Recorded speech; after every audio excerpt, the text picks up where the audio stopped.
नहमदुहु व नुसल्ली अला रसूलिहिल करीम अम्मा बाद बिस्मिल्लाहिर्रहमानिर्रहीम अस्सलामु अलैकुम व रहमतुल्लाहि व बरकातुहू। बच्चों की तरबियत कैसे करें? बच्चों की तरबियत का बेहतरीन तरीका क्या है?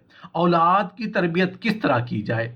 हज़रत अनस रज़ी अल्लाह तआला अन्हु से रिवायत है कि नबी करीम सल्लल्लाहु अलैहि वसल्लम ने फरमाया कि जब बच्चा 1 हफ्ते का हो जाए तो उसका, जब बच्चा 6 साल का हो जाए तो उसका, जब बच्चा 9 साल का हो जाए तो उसका, जब बच्चा 13 साल का हो जाए तो उसका, जब बच्चा 16 साल का हो जाए तो उसका।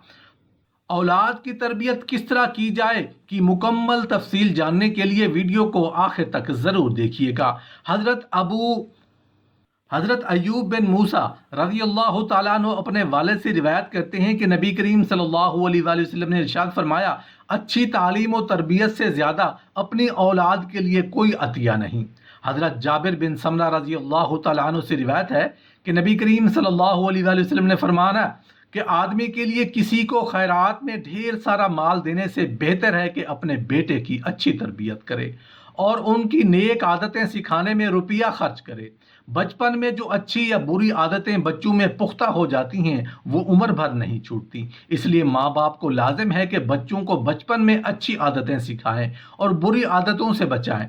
जो लोग ये कह कर के अभी बच्चा है, बड़ा होगा तो ठीक हो जाएगा, बच्चों को शरारतों और गलत बातों से नहीं रोकते, वो लोग दर हकीकत बच्चों के मुस्तकिल को खराब करते हैं और बड़े होने के बाद बच्चों के बुरे अखलाक और गंदी आदतों पर रोते और मातम करते हैं। लिहाजा निहायत ही ज़रूरी है कि बचपन ही में अगर बच्चों की कोई भी शरारत या बुरी आदत देखें तो उस पर रोक टोक करते रहें, बल्कि सख्ती से डांटते रहें और तरह तरह से बुरी आदतों को बच्चों के सामने जाहिर करके बच्चों को उन खराब आदतों से नफरत दिलाते रहें और बच्चों की खूबियों और अच्छी आदतों पर खूब शाबाश कहकर उनका मन बढ़ाएं, बल्कि कुछ इनाम वगैरह देकर उनका हौसला बुलंद करें। नीज बच्चों की निगहदाश्त और तरबियत में दर्ज झैल अमूर को पेश नज़र ज़रूर रखिए। बच्चों की हर जिद पूरी मत कीजिए क्योंकि इससे बच्चों का मिजाज बिगड़ता है और वो ज़िद्दी हो जाते हैं और ये आदत उम्र भर नहीं छूटती। बच्चों को बचपन ही से इस बात की आदत डालें कि वो अपना काम अपने हाथ से करें, अपना बिछोना खुद अपने हाथ से बिछाएं और सुबह को खुद अपने हाथ से अपना बिस्तर लपेट कर उस जगह पर रखें और अपने कपड़ों और जेवरात वगैरह को बच्चियां खुद संभाल कर रखें। लड़कियों को बर्तन धोने और खाना पकाने, घर और सामान की सफाई और सजावट, कपड़ा धोने, कपड़ा रंगने, सीने परोने का काम माँ को सिखाना लाजिम है ताकि बचपन ही से लड़कियों को मुशक्क़त और मेहनत उठाने की आदत पड़ जाए। बच्चे गुस्से में आकर अगर कोई चीज़ तोड़ें या किसी को मार बैठें तो बहुत ज़्यादा डांटो, बल्कि मुनासिब सज़ा दो ताकि फिर दोबारा बच्चे ऐसा ना करें।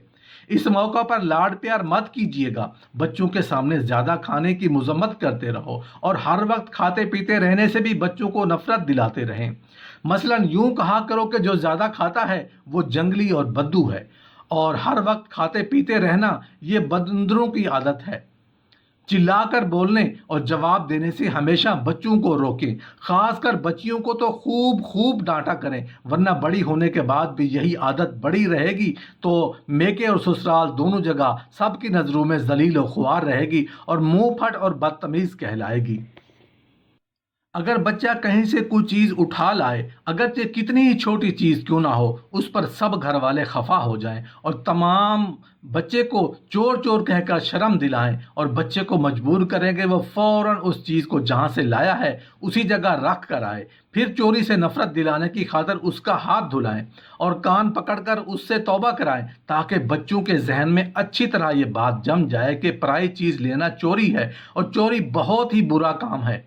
बाज़ औरतें अपने बच्चों को मिठाई कसरत से खिलाती हैं, ये सख्त मुज़र है। ज़्यादा मिठाई खाने से दांत खराब और मैदा कमज़ोर और कई फोड़े फिंसी उनको अलग लग जाते हैं। मिठाइयों की बजाय ग्लूकोज के बिस्किट बच्चों के लिए अच्छी ग़िज़ा है। नया मेवा, नया फल पहले बच्चों को खिलाएं फिर खुद खाएं कि बच्चे भी ताज़ा फल हैं, नए फल को नया फल देना अच्छा है। جب بچے بچیاں تعلیم کے قابل ہو جائیں تو سب سے پہلے ان کو قرآن شریف اور دینیات کی تعلیم دلائیں۔ جب بچہ یا بچی 7 برس کی ہو جائیں تو ان کو طہارت اور وضو غسل کا طریقہ سکھائیں اور نماز کی تعلیم دے کر ان کو نمازی بنائیں، اور پاکی اور ناپاکی، حلال و حرام اور فرض و سنتیں وغیرہ سکھائیں۔ اگر گھر میں ملازمین ہوں، خواہ مرد ہوں یا عورتیں، ان کے ساتھ بچوں کو بے تکلف نہ ہونے دیں، خصوصاً جن ملازمین کے اخلاق مشتبہ نظر آئیں۔ ان کی نگرانی میں بچوں کو ہرگز نہ رکھیں۔ چھوٹے بچوں کو دوسرے بچوں کے ساتھ رہنے اور کھیلنے سے روک دیں، ورنہ بچوں کو ایک ساتھ کھیلنے کا موقع دیں۔ نیز محلے کے برے بچوں کے ساتھ بھی میل جول سے منع کر دیں۔ 12 سے 14 سال کی عمر میں بچے کو تنہا غسل خانے میں غسل نہ کرنے دیں، بلکہ اسے کپڑا وغیرہ بندھوا کر اپنی نگرانی میں نہلائیں، اور نہ ہی سونے کے لیے رات کو علیحدہ کمرہ میں اجازت دیں، بلکہ اس کی چارپائی تمام گھر والوں کے پاس ہونی چاہیے۔ اولاد کو کچھ دیتے وقت والدین کو چاہیے کہ عدل و انصاف کو مد نظر رکھیں۔ اسلام میں چھوٹے بڑے، لڑکے اور لڑکی کے حقوق یکساں ہیں، لہٰذا کسی کو چیز دینا اور کسی کو نہ دینا یہ جائز نہیں، بلکہ کسی کو محروم رکھنا یہ ظلم ہے۔ اولاد سے ناانصافی کا سب سے بڑا نقصان یہ ہوتا ہے کہ بہن بھائیوں میں عداوت اور دشمنی کے جذبات پیدا ہوتے ہیں۔ نیز ایک بچے کے ساتھ محبت اور دوسرے کے ساتھ محبت نہ کرنا بھی اچھا نہیں، کیونکہ اس طرح بچوں میں احساس کمتری پیدا ہوتا ہے۔ لڑکیاں جب بالغ ہو جائیں تو ان کو پردہ کروا دیجیے۔ عموماً 9 سال کی عمر میں ہی پردہ کروا دینا بہتر اور اسی میں عافیت ہے۔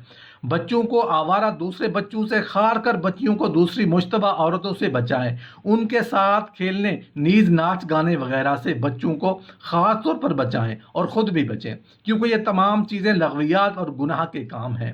ان میں ملوث رہنے والا کبھی بھی اخلاقی طور پر اچھے نہیں بن سکتے، بلکہ یہ چیزیں بے شمار فتنوں اور دنیا اور آخرت کے لیے انتہائی نقصان دہ ہیں، اور ان کا خاص طور سے خیال رکھیں۔ خدا نخواستہ اگر آپ نے ان چیزوں ٹی وی یا VCR یا ڈش وغیرہ لا کر دیا تو آپ کو گھر والوں کے برابر گناہ ملے گا۔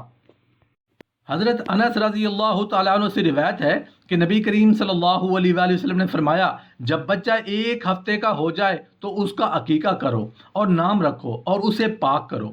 جب بچہ 6 سال کا ہو جائے تو اسے آداب کی تعلیم دو۔ جب بچہ 9 سال کا ہو جائے تو اس کا بستر علیحدہ کر دو۔